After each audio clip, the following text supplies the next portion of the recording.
Welcome to Pull Up and Pour, the podcast where you pull up just as you are, pour whatever's in your glass and heart, and join the conversation. This is your happy hour without the pressure, a space for real stories, real laughs, and real talk. Whether it's wine, water, or a mocktail in your glass, what matters most is that you're willing to share what's on your mind and in your heart. Because here we say it, we sip it, and we share it.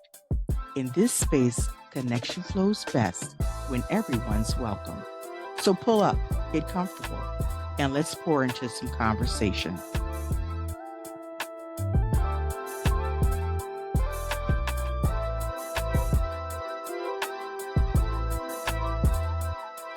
Thank you and welcome to Pull Up and Pour. So I'm here with Clinton Handy. I've known Clinton for some time, and we are here to talk about turning something that is tragic into purpose. So basically turning pain into purpose.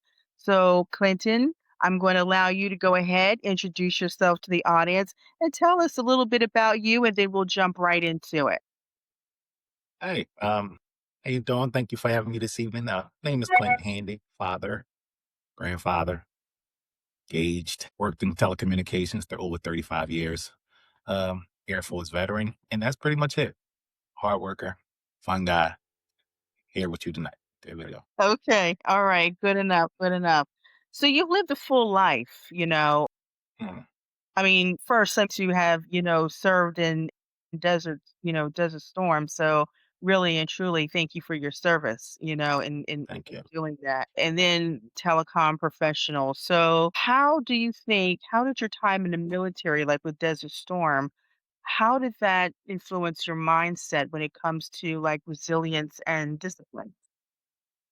Well, it actually starts way before Desert Storm. Because I didn't make it all the way to the desert, but I played a key role in supporting military personnel who made it to the desert. But all the training that you do from basic training up until the time that you're activated, those are the steps that kind of prepare you for if and when something like that takes place. So, um, those are the things that prepare you for your resilience and everything that you train for.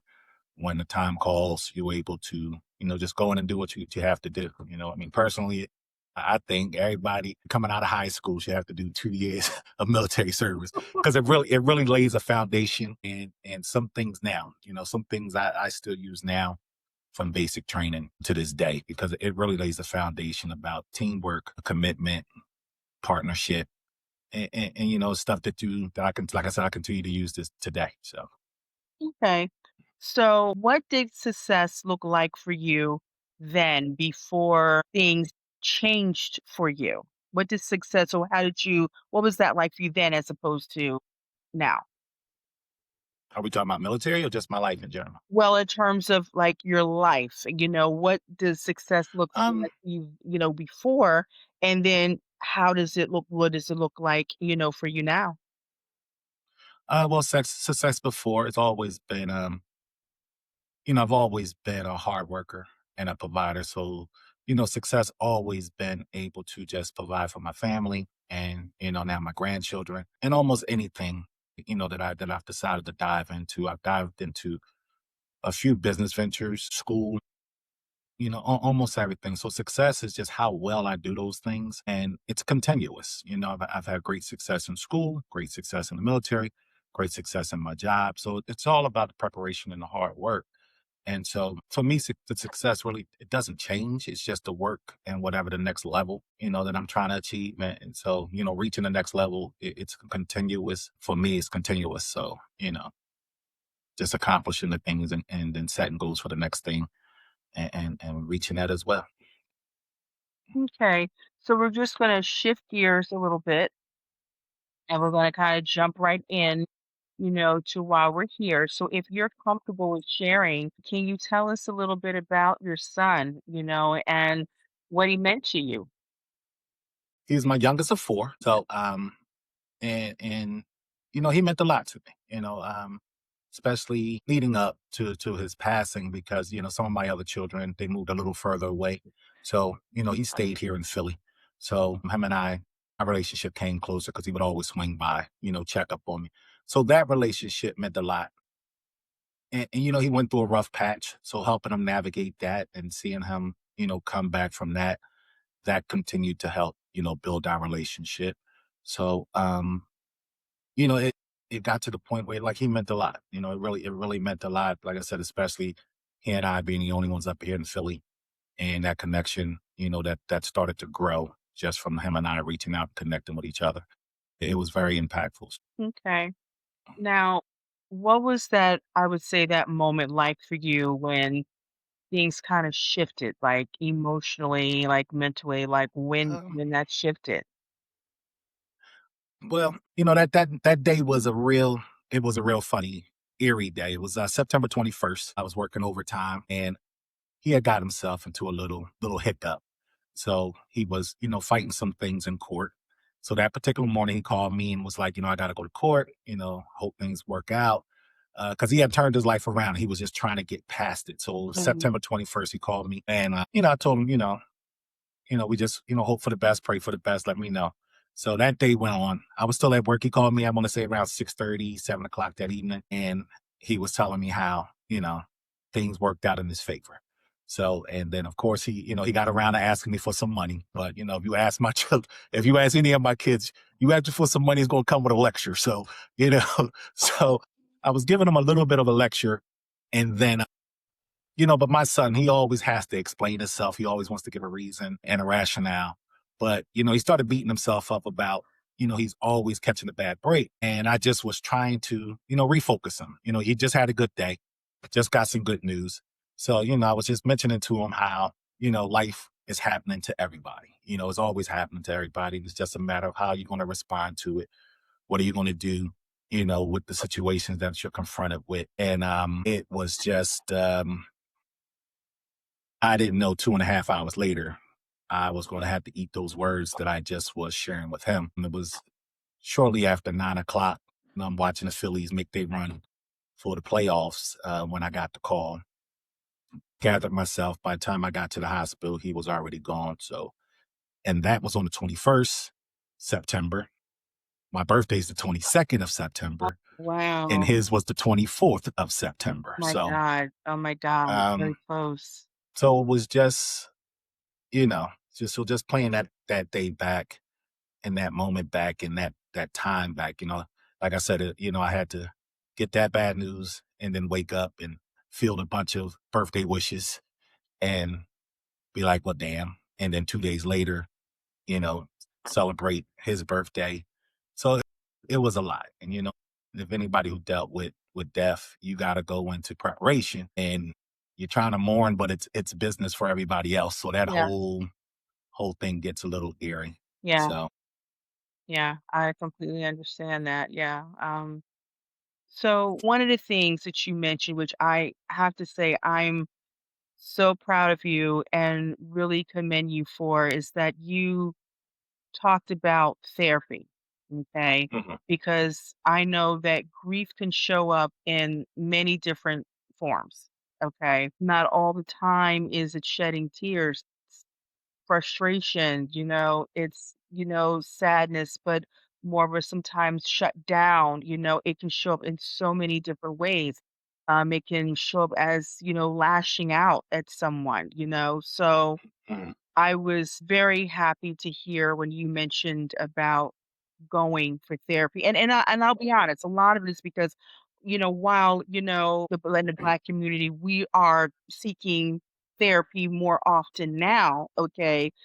I don't think mhm. it's probably as much as our white counterparts, Right. and, so that's something that I would, love to see, change because to me, mental health is no different than if you have something wrong with your heart. You would go, to go see a physician who is a heart, who is a cardiac specialist, okay, for your heart, okay? And when it comes to mental health, it's no different. You go see someone to be able to help you with that. But there also has always been, for whatever reason, somewhat of a stigma. Now, thankfully, that's beginning to change, Right. and I feel that probably within maybe the last maybe 15 or 20 years or so, you hear more people of color, not especially I'll say the Black community, talking about it, speaking about it openly, and not really, having any shame, but they're in some behind closed doors, there's still that, kinda, "Okay, Uncle Joe, he's not wrapped too tight, it's Christmas time, we're gonna put him up inside the attic. We're gonna feed him, Uh-huh.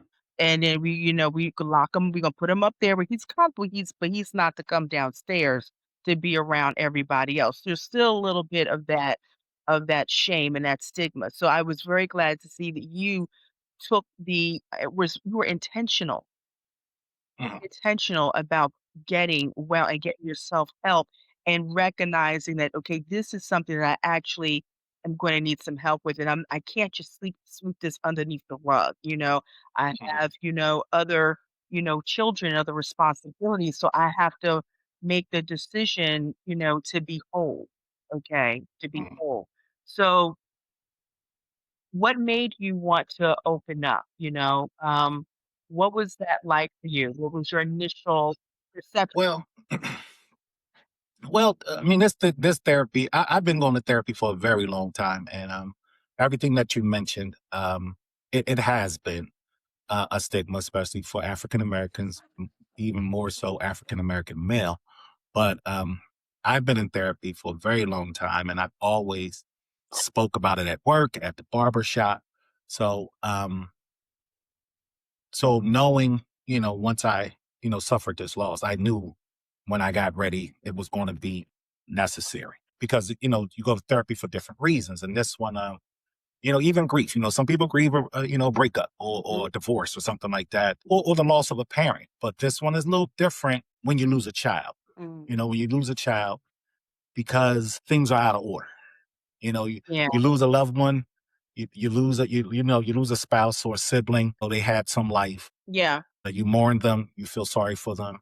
You lose your parents, it's the order of operation, yeah, but it doesn't mean you still mourn them. yeah, But when you lose a child, it's not only that you're mourning, but something's just out of order. Like it wasn't supposed to be this way.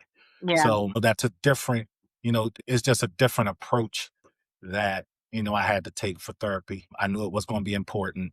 So, just wanted to get through the business of, making sure that he was laid properly. Took a little quiet time and then, get to work. So, so for me, this wasn't my first rodeo in therapy. Like I said, I've always been for a very long time, I've been in therapy, and I try to every chance I get, I try to encourage coworkers, people at the barbershop, that it is needed. And then again, especially for African American men, like they're like the last of the stronghold that really, really fight against. At least in my experience, mhm, they're the last of mhm, the stronghold that still fights against therapy.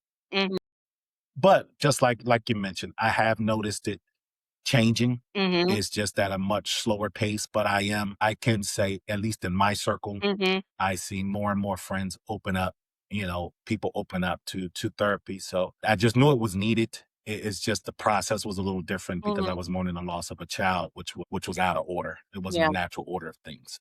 And that, what, and that's so very true what you said because I know, in 2020, I lost my grandmother. I don't know if you knew, I think was taking care of Right. my grandmother, right? So in 2020, I lost my grandmom, but my grandmom was also 97. You know what I mean? So it Uh-huh. was like as much as sad as I was to see her, transition, I'd had some time to be able to be with her. I took care of her in the latter parts of her life, and on top Right. of that, my grandmother was kind of like the last one standing. She had outlived Mhm. her mom, all her sisters, her brothers, even her favorite nephew and her favorite niece. And she Wow. was literally the last one. Okay. She's the Okay. eldest, in our family. Now it's my mom, but she was the eldest in my family at 97. I mean, was still talking smack too at 97. Just a feisty something, just feisty. I don't even know. Well, I know where I can get it from then. I know where my Yeah. now I see where my They say apple don't fall too far from the tree. let's see. I see where I've gotten some of my spice from, okay? But, Yeah, that's so true because, again, like I was saying, it was time. You know what I mean? And as sad as it was, she had lived. But when you're talking about a child and you're the parent, you would think that, okay, chronologically, it would be you and not your son, you know? right. So, one of the things that I liked and that, you talked to me about before we got on here a couple few days ago is how your therapist had you to turn things around, you know? So talk Mhm. to me a little bit, if you don't mind sharing. I don't want to have you to Oh, no, I don't mind. me. Yeah, I don't mind at all. Yeah, I don't mind at all. Okay, tell me what that session was like, and what was said and what made you say, "You know what? Yeah, I'm gonna put one foot in front of the other." And then a candle company, where did that come from? How did you Well, I think mean, about that? so my therapist, I had a very long relationship with my therapist. So, and like I said, we talked through various things. So when it came time to talk about grief, her approach was more so finding some things that's gonna get me occupied. Mhm, Some things that that's gonna sometimes take up some of that space in your head when it's too mhm, quiet and you just need mhm, something to do. And so, surprisingly enough, candles. Most people go to the store, they buy a candle, they light it, and it is what it is. mhm. But introducing me to candles and candle making, the process that's required for the candle, and it's literally a science. It's a small science when you talk about the wick and the oil and the wax and the size of the Mhm. jar. All that stuff kind of has to work together to get a properly burnt candle. So, and just do that trial and error, just buying a starter kit and it's just I think we fell off. Uh-oh, I think we lost you. Kick us out again.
Right up from where we left off.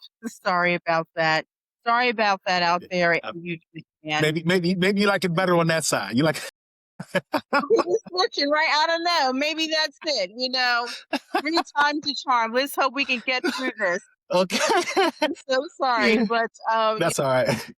but as you were saying, you had a long relationship with your therapist and Right. you were talking about the process and the time that it may takes with the wick and the jars and all of that, you Right. know. So that really it really occupied the brain a little bit, and it turned out to be fun. So I started. It was leading up to Christmas. I think it was the holiday season 2022, and I was just making candles, and went to the holiday and was giving them out, and people was liking them, and then hey, how much are the candles? And I'm like, well, I'm not doing the business. This is just my therapy right now. So I continued to make some more, hand some more out, and then I think the year rolled over, and people just started asking. So I thought maybe give it a shot. So the name Pure Five came from my son had a clothing apparel company, so Mhm. that was his same that was the name of his company. So I took the name of the company and added I made a Pure Five candle company. Played around with my family and my friends and some loved ones the initial line was 5 candles that was his characteristics. So, you had charm and laughter and things like that. We came up with names and fragrances, and that was the first rollout. I had a collection of candles that include 5 characteristics of my son, and they were called the Remember Me collection. So and it was well. So that's how we got here. So, it turned into a business, and so here we are. That's amazing. That's amazing. So at the end of this, I would like to share kind of what that is. And I should have asked you before time, but what would be helpful is after this, give me your information, text it or email it to me, and then we'll get it out, Now so here's that. the thing going back to therapy, right? So Okay, okay, okay, here's the thing going back to therapy. So, sometimes you gotta safeguard your own peace and your own happiness. okay, And while I enjoy doing candles initially, when you make it a business, okay. sometimes the purpose you were making it for starts to become a challenge. And that's what I'm up against now. Not so much that I don't enjoy making candles. It's now it's for a different reason. And now everything that's going on in the economy, trying to get what I need to continue the business and sell to the people that I want to sell to at a full, that's becoming challenging. So Hmm. I am in a weird space where, my therapy is now becoming a job, I see. and the Okay, business of it is got me in a weird spot. Because I okay. still enjoy making the candle, but I don't, because I was sitting talking to myself the other day, and I don't know when I got back to the creative part, which is what provides the therapy. Mm, Like once I started rolling out my candles and I got my formulas right, I'm just pouring candles for the formula because people are asking for them, which I enjoy, mhm, which I like. mhm, But like mhm. I said, now I have new challenges, challenges with the web page and the website, and then now Yeah. supply and the cost of supply. And I haven't created a new candle in a very long time, which was part of the therapy. So Mm, I'm trying not to let the business hijack the therapy. So but got it. it has me in a weird space right now. So I am gonna take a moment. I guess I Okay, gotta get yeah. it. I gotta get a new book. What I'm saying, when you started asking for the information, I had a problem with my last web designer. She hijacked my page, so Oh. it's just, yeah, it gets crazy. I've learned some things. So again, it's trial and error, learning some Mhm, things. So like you said, you take something that you have a passion for and you start a mhm. business, and then you got these other things that starts to really. I'm for the candles. I'm taking a moment. And I still pour them for the people that are close to me and that's been Mhm. long term clients, and so I still pour for those, but I'm regrouping before I get back out there because some things just went left, and it's kind of playing with the therapy part of it. And I'm just trying to Understandable. get regrounded in that because I don't want to take something that was fun and exciting and enjoyable. You make it a business, and now it's something else. So I'm just trying to get my footing on that and kind of reclaim what the candles meant and what they supposed to be and what they supposed to do, what my intention, what they were supposed to provide. I'm trying to get regrounded in that. So when I get it up and running, we're gonna revisit, and, Okay, so hey, and listen, I'm we're gonna have a here. relaunch once I get it all Hey, smooth. listen, I wouldn't even mind doing it in, like, kind of like an in-person pull up and pour where, you Hey, come here and we look, we actually can pour some demonstrate. candles, We actually demonstrate. pour I some haven't candles. made them in Absolutely. years. I think the last time I made them, I was literally maybe something like in the I don't know, I may have been like in maybe something like 6th or 7th grade or 5th grade, something like that. Yeah. I think it was probably something like 5th grade. It was like all about like colonial and how they, we had to go to these different stations and one of the stations was a candle making Right. station, I remember. And I remember it took a while. It wasn't for the faint of heart. Yeah. It took a minute. If I remember correctly, you know. Right. But yes, we'll have to definitely do something like that, Yeah, that to would be. where I mean, you that'd are be ready. exciting. I mean, Yeah, yeah. because you pour the wax, so Exactly, so it falls right into it. Pull right up slides right in and there. So pour. We yeah, just be pouring wax. Love exactly. that, So love that, love that. mhm, So, okay, so we talked about that. When you're creating like mhm. that, what's going through your mind? I mean, your hands are helping you process the grief. What does that healing look like for you today versus when you first started? Still, like I said, it quiets the noise. It quiets the noise because there's some satisfaction to getting a new jar, finding out what wicks work in there, what wax, how much percentage of oil you need to the label, like what kind of label does it you want to put on it, what color, all those things. It quiets the noise, Mhm. and sometimes that's just what you need. You just need things quiet. You put your music on in the back, and that's it. You just get a bunch of oils, and you got your dipping sticks, and you're smelling them, and you say, "Oh, that smells great." You make a couple samples, let them cure up, burn them, see how they go. If you gotta go back to the drawing board, that's what you do. So, but the process provides you just time to quiet the noise and focus on something else. It's a good distraction just to get you sometimes out of your head or get you refocused because you got to pay attention to it. You're dealing with hot wax and, it's expensive products with the oils and you don't want to, so it requires some focus when you're doing that. And pretty much, like I said, it just quiets the noise and it gives you a goal. Each candle, when you decide to go with a different vessel, that vessel requires a whole new set of math. And Mm, sometimes that's enough of a distraction to give you the focus on that. And then the satisfaction when you finally figure out that you got the right amount of wax and oil and fragrance oil, and then you burn it and you got a good candle, that it's a certain level of satisfaction that you just made another good product. So, and that's what it does. so your candles are then you said jars, so they're not the kind that are kinda like the long that ones that No, go. these are coconut soy wax, man. Coconut soy wax. I got one burning back here. So this it's Let like me see. Oh, but the light's a wow. little distracted, but it's lit actually. But this is one of the jars, and but I have several of them. I'll send you something, Teach. I'll send you Yeah, something. yeah, I would love to. I I'll love send you something. candles. I would love Yeah, to so have I'm about to candles. I have some vessels and stuff now that I'm about to just pour.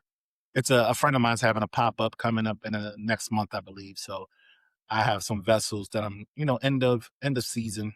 I'ma just, fill those up, take them to the pop up, and then, prepare myself to start new at the maybe end of the summer, beginning of the fall.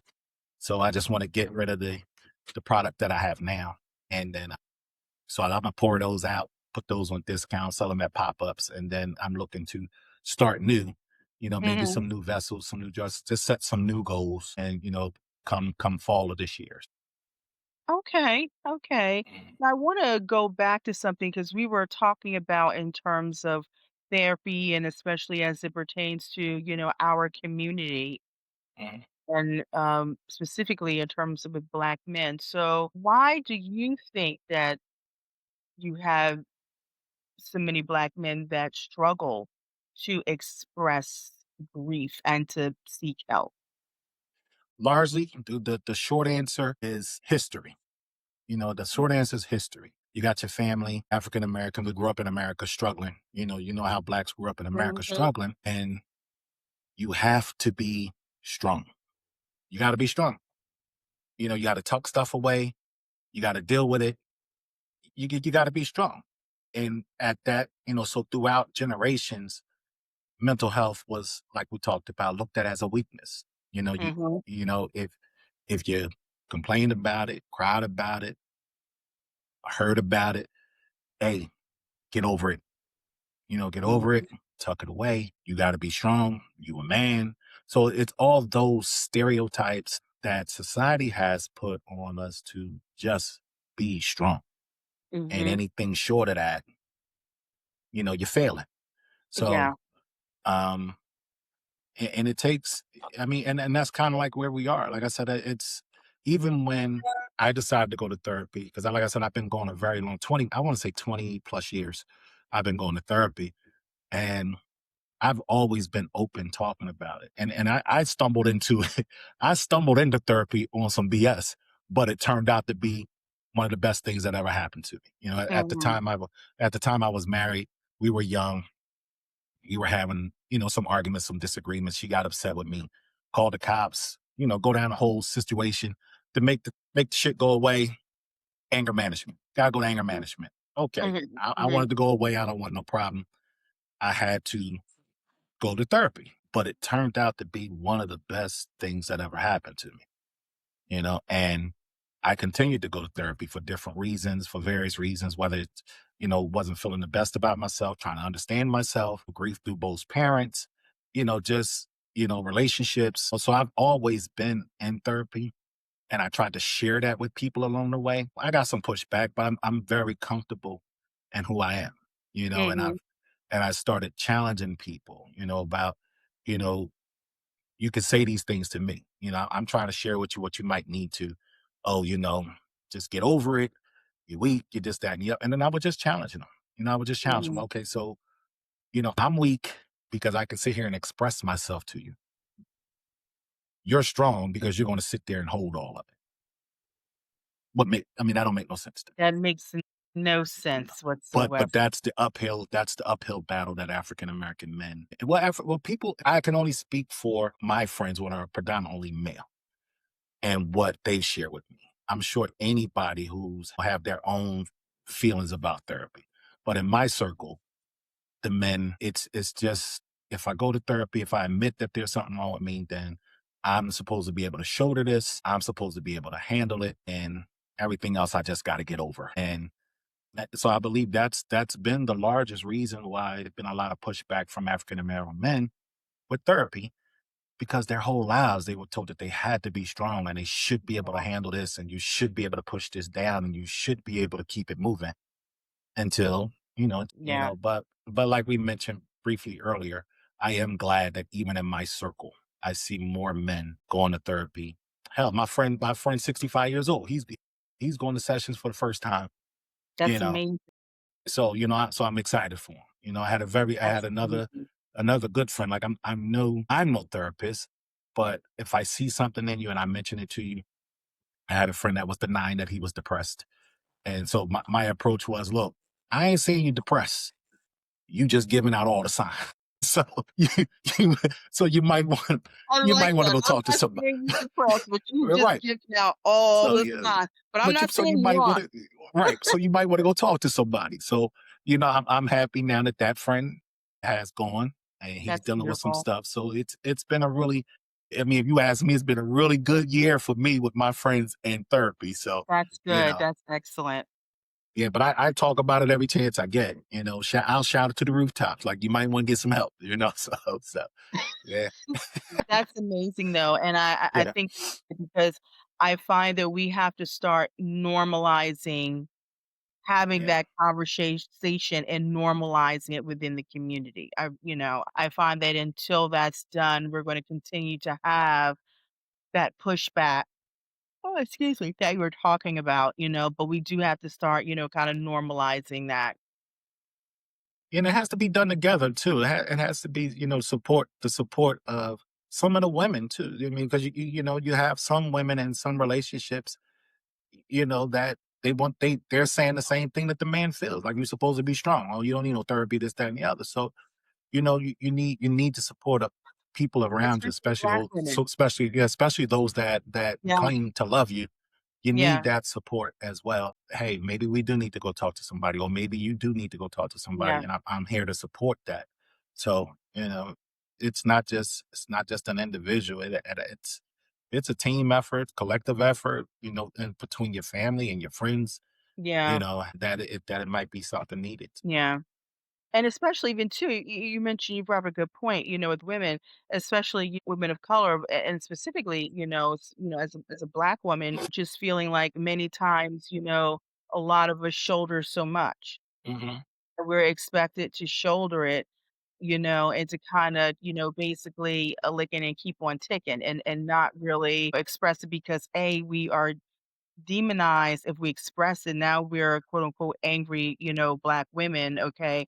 If we just express how we feel, but then when we hold it in, then we are, harming ourselves, Mhm. So it's that weird, state, of needing to share, but then when you do, you're condemned and looked at as being this angry person, Right. okay? And then when you do, it's look like, okay, well, you should be able to handle that or you're not strong enough. Right. And again, I'm glad that things are changing. I Yeah. would like to see things change more and just being able to normalize those conversations will go a Right. long way in being able to do that. Yeah. Yeah, Yeah. because relationships is a whole not that's a whole nother topic and Oh, therapy by itself. wow. Listen, Because you'll have you to gotta come back you and gotta pull look, up a right? Look, fork. man, you got a whole lot of men demanding their emotional space in a Yes, yes, relationship. But yes, yes, the moment they demand their emotional space, he's yes, sassy. So it's a whole yes, it's a whole yes, lot it's a whole but yes. that's a whole nother It's a whole conversation. other topic, and many times when you have relationships, I find that sometimes, and I'm not saying women don't either, but I find that, a lot of times when you're dealing with people who are unhealed and women too. This is, Right, not, right, negating, women, but, many times they are looking for you to feel okay and be that therapist part for them, okay, and to be able to pour into them. But it's like, but yet they're unable to pour into you because they're not healed. So, it becomes this conundrum of this kind of like, okay, well, I'm this one for you, but you're not for me. And then when you do feel better, then you go on and you move to someone else because now I remind you of where you were, right, when you weren't healed, you know? right. So you do have to come back and we have to, that'll be part two. We'll do a part two. And I know we can talk That go for like, that's gonna start some mess with that one. hey, hey, that's what this is for. Pull up and pour. It's okay. No one said Uh, that these topics were going to be, hey, sunshine and roses for everyone. Okay. The right, whole right, point of this is for people to for you to come on, share how you feel, get conversation started, so right, yeah. things get a little bit hot under the collar and spicy. It's okay. I got a fan. I can handle it. Look, I was a firefighter in the Air Force. I can handle a little heat. I can handle a little bit of heat. You I can can, handle heat. And you see me looking around here, you better be glad I don't have my fan. I would have pulled it out.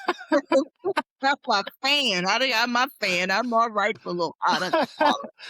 yeah, okay, But I find that is just a beautiful way of just honoring, your son's legacy, and mhm, also I can understand you protecting that, and kind of like right, not letting it the being a commercialized and going to the point where it overshadows the reason right, behind it, and that's to, honor, his legacy, If you right. could, see your son now, what do you think he would say to you about what you've done in his honor? I, I can see him now. They're pretty. What would he say? It would probably be more the same. And that's so doing my therapy and reflecting on his life, our life, his loss. People always say, I have no regrets, this, that, and the other. And I won't say that I don't have no regrets, but I really can't think of anything because what it is I tried to take every opportunity that I could to talk to my son. Like we would have conversations. I pulled no punches. I told him when he was effing up. I told him when he was doing well. And I think what he would say to me now, it would be pretty much consistent of who I am. I've always been a provider, supportive. So I would more like I would more like to just have conversations and wonder, like, where would he have been? You Mm. know, because like I said, he'd been through a rough patch and he'd done the work to turn his life around. He started a apparel business. And one of the difficult things that I had to deal with because he used my address as a business address. So one of the things that I had to deal with was that his business funding started coming through. Oh So my god. I had to dissolve his company, call those companies and let them know. But I mean, but it felt good. It felt good to know that he turned his life around and he started to do something that was meaningful. Mhm. But at the same time, to lose him and then come December and January and, things that he had applied for started coming through. It, Mm. it just made me think and wonder, in that time, 2022 to now, like where would he have be? What would he have accomplished? Yeah. What would he have done? What he would say to me is like what he always say, Dad, I got you. That was Dad, I got you. Hey, can you do this? Can you do that? Dad, I got you. Dad, I got you. And same thing when he turns his life around and he make it big. Dad, I got you. So that's the only thing that comes to mind is probably just another dad. Hell, I would really love it was like, Dad, go ahead and retire because I got you. That Yeah. that would be, that would be what I hope he would be saying to me. Go ahead and retire because I got you. But I think for the most part, I've been pretty consistent with my children. And some people, they hate, oh, you shouldn't tell them I told you so's. But I was a good person that a well placed I told you so Mhm. and the right time really, really shaped some things out. So, you know, if it's something that I asked you not to do or tell you that you shouldn't be doing, if it when it came around and bit you in the ass, you were going to get a I told you so. And Mhm. so, but I took advantage of every opportunity. Whether if it was good, I would congratulate him. If it was bad, now I let him have it. So Mhm. I feel good in that aspect that I don't think I missed a mark. Now Okay. of course, when they're going through some changes, as a parent, you're going to wonder, "Well, did I miss something? Did I make a turn? Did I miss a turn?" Because that's what parents do. You think you're going to get everything right, Mhm. and sometimes you forget when they get older and they start making their own decisions. You have no control over that. The only thing that's left is the foundation that you would hope that you provided for them. And even with that, I have to admit, even with that, sometimes that requires you to work through that with therapy. Like, did I miss a mark? Did I miss something? Mhm. Because why would they do this or why would they do that? Mm. Was it my parenting? And sometimes you got to work through that to reassure yourself that, and I mean, that's if you provided them with a good Mhm. foundation, you still got to work through that and say, you know what? Yeah, I did. I feel good at the life that I tried to provide for them. Mm. Because if you ask kids, you're not doing enough. It takes them to be well into adulthood, maybe even have their own kids before they say, all right, they did enough. They did all right. They did all right. But up until then, up until that moment when the light bulb comes on to your children that this is what my parents was talking about, a parent might question, did I do enough? And I think that just comes with parenting. But having worked through therapy, have it, still suffer his loss because I don't, I carry it. I don't sit it on the side. I don't put it on the shelf. If I'm having a day and something of my son rolls in, I take a moment and I deal with it. I'm not tucking nothing away. I Yeah. have my moment and then I keep on going about my day, Mhm. and it could be sights and sounds and smells and, it is what it is. But that's another thing when you go to therapy that you can identify what that is. You're not always wondering or guessing, what is this? If you go to therapy and you get some understanding of yourself, some understanding of the situation, so that when it happens, you can identify that's what it is. Mhm. And for me, if a memory of them rolls in and I become overwhelmed, I can identify that's what it is. And Mhm. I allow myself to have that moment. To have that moment, exactly. If it's at work, guess what? You got to wait. Mhm. If it's with family and friends, it has to wait. Mhm. I don't tuck it away. I don't sit it on the shelf. If I have to, and it's too much or it's too strong, I need to find me a nice little spot to let this pass. But that's Right. only if you can identify what's happening. And for me, Right. I can identify. I could tell where it's coming from and what it's rolling in. And people who don't deal with it, they're always trying to figure out, what is this? When is it going to go away? Like if you ask me, it's never going to go away. No, that's one of the things I've found It's out too. It right. changes. It just It's still, changes and yeah, it it's changes, but it doesn't so go what away. you yeah. So it Yeah, doesn't go away. What you need to learn is how are you going to manage it? exactly. because it's not it's not going to go away. And if you Right. keep saying, and the biggest mistake anyone can say, whether it's their child or any grieving process, is I should be over this by now. That's the biggest mistake It's such anybody a could myth. make. It's such a myth because Yeah. there is no timeline There is for not. grief. There's no There's timeline. not. In fact, when you're talking about the stages of grief, sometimes people are able to work through it, and sometimes you get stuck and you go back and you have to continue to move forward, but Right. there's no timeline when it comes to grief. And I find that in certain situations, depending upon what it is, some of it comes to unforgiveness, Yeah. unforgiveness of themselves, okay, holding on to things, okay, and sitting in offense, okay, but Hmm. sitting in offense many times with themselves, okay, of holding on of I should have done this or if I had done this or Right. done that, or worse, blaming, the person who has passed on, even worse. Right.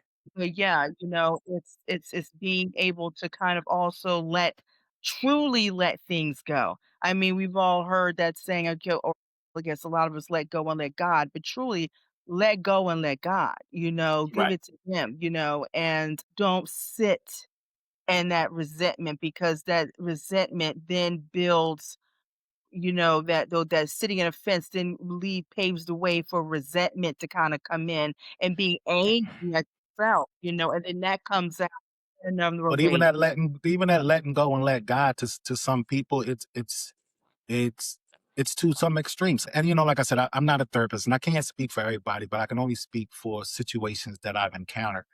And sometimes that letting go and let God, that's just enough for somebody not to deal with what's going on.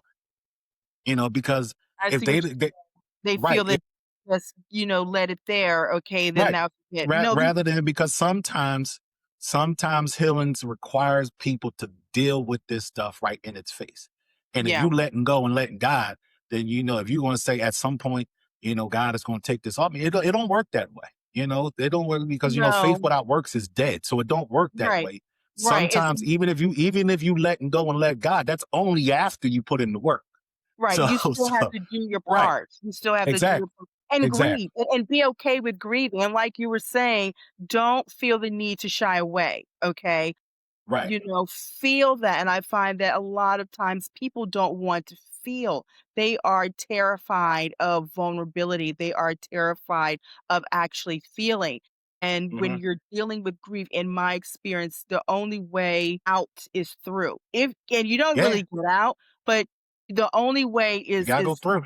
going through it and Right. putting one foot in front of the other day by day. I remember, when my grandmother first passed away, I have these mixed tiles that I would, kind of have a different, things in my home. And I have one with like my mom and my grandmother, and then a cousin of mine who came to visit us years ago. And I remember when she, first passed away, I could not look at it. It was very, very hard Mhm. for me. And there was a video, that I had kind of strung together, or someone made me, one of the two, and it had like you know, just a somber song, and it had like all those different like moments. And I remember just, it was very upsetting to me. But then over time,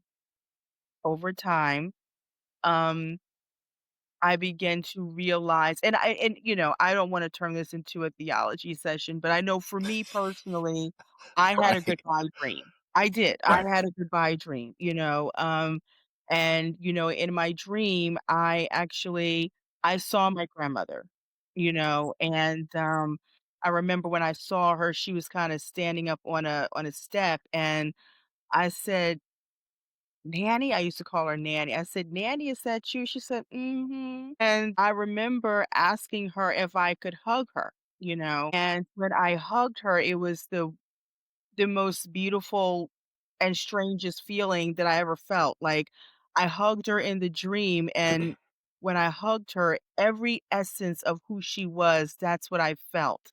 It Right. was I couldn't actually feel her body, okay? but I believe I felt her soul, her spirit, okay? Everything, and it was like when I hugged her, everything of who she was from the time that I was, a kid, up to an adult and everything in between, it just went through me, and it was so comforting, to me, at that time.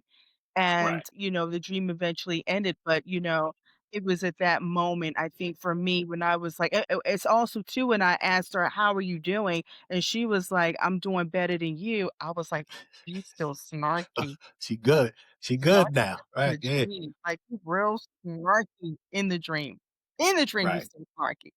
But, but again, at that moment, I was like, "Okay, Nanny's good, Nanny's Right. good, and now, I still think about her, but I'm able to now look at things and smile and laugh about different things, they don't make me as sad as what Right. they used to, but again, that is, it's been a few years, and, it is one after the other, and it also is quite different than laying your child to rest, Right. it is quite different, but I just would encourage everyone if you're dealing with grief, don't just keep it inside.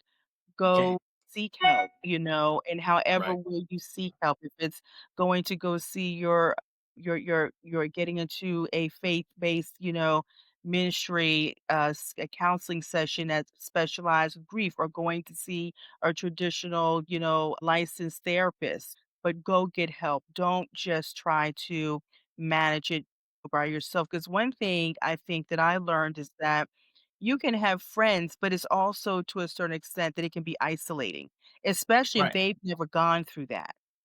They've never Right. gone through death, they don't have anything to compare it to, and while they want to be supportive, okay, they can't really you know what I'm saying? They don't quite Right. understand. And many people, friends or not, they don't know Right. what to say to someone who has lost Right. somebody. They're It's just yeah. not, they're not able to do they can barely process anything like that for themselves, let alone for someone else. So I find that, even, kind of turning to friends and loved ones can kind of be, a trap door to a certain extent. It's like it Mhm. feels like that, but I don't know, So however, you see that you're able to get help, I just want, everybody listening out there to do so, to Right. that and to embrace, being vulnerable and talking. I know that we have sometimes a lot of, in terms of just, finding therapy and having things that are affordable. And, I know that that also can play, a big part of it, Right. There are resources, and what I'll do is I will, kind of grab, put together some resources to kind of put them out there, so that Mhm. should anything happen, people have those resources in which to go to, But I want to thank you, so much, for being here, Clinton. It has been Thank you for the and thank you for the invite. Yeah, it's been Oh, great. absolutely. It's been great to see you. It's been a long time. It has. We definitely have to do the whole candle session. Like, I'm excited about Hey, that. I'm excited. I can make that happen. We can make I'm that so happen. excited about that. And, yeah, I would love you to come back and, we do a part two and we talk about, therapy when it comes to relationships, Yeah. does it work or does it not, in your opinion, and I mean, that'd be great. I that love is that. a good one. Yeah. By that time, my other co-host, Mhm. Eddie Theokis or Edward Theokis, who is a licensed clinical therapist and focuses on trauma, will then be back with me. We can really kind of get into it. I know this is be, I'm a, have a big passion, big heart when it comes to therapy. I'm a certified life and relationship coach, and she is a licensed clinical therapist. So the two of us together Okay. will love to be able to kind of get into this, and you are definitely welcome back. Yeah, 'cause I enjoy the topic. Like I said, I ain't no therapist, but I'm I got gonna many hours. I got many hours. I got many hours under my belt. I'll But give you that. Cheers. Thank you for cheers. pulling up and pouring. All And right, love. guys, I want to say goodbye, but not complete good night, but not goodbye. We will be back next Monday at 6 o'clock. Next Monday, we're going to get into career development, talk about human resources. I have a sister who's coming here from the Washington, D.C. area. I know her, known her for many years is Tiffany Walker. She has been in human resources for a long time. She's worked in private sector and also, kind of right around the public sector too. So we're going to talk to her in terms of how things have changed from there to now, and especially as we start to get in AI, and what does that look Mm, like for the interviewing process, and giving some tips on how you should perhaps line things up with your resume so that the AI, when they kind of go through that, okay, they pick up certain words and how you'll be able to fit and kind of move through the recruitment process. I myself am a long term recruiter with about 25 years of experience with recruitment. So this would mm. be really good, to kind of get Tiffany here and, kind of hear what she's talking about and how this will be able to kind of help people today who are in the workforce, and perhaps, maybe going right back to the workforce, maybe you may find other things that bring you joy. Until next time, pull up and pour. Come with your All right. favorite beverage, your glass, your heart, but listen with your soul. And we'll see you next week.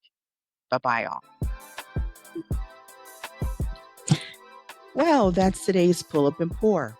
Thanks for pulling up, showing up, and sharing space with us. If something resonated, don't hold it in.